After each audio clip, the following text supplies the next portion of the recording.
నమస్తే, నేను మీ ఈశ్వర్. ఈ6 న్యూస్కి స్వాగతం. వార్తల్లోని ముఖ్యాంశాలు. తెలంగాణలో కాంగ్రెస్ ప్రభుత్వం ఏర్పడిన తర్వాత 6 గ్యారంటీల అమలుపై దృష్టి పెట్టింది.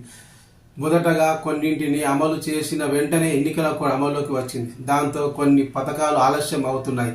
ఇటీవలే ఎన్నికల కోడ్ను ఎలక్షన్ కమిషన్ ఎత్తివేయడంతో మిగతా పథకాలను అమలు చేయడానికి కాంగ్రెస్ ప్రభుత్వం అన్ని చర్యలు తీసుకుంటోంది. ముఖ్యంగా రైతులకు 2 లక్షల రుణమాఫీ ఆగస్టు 15వ తేదీ వరకు చేస్తామని చెప్పిన విషయం తెలిసిందే.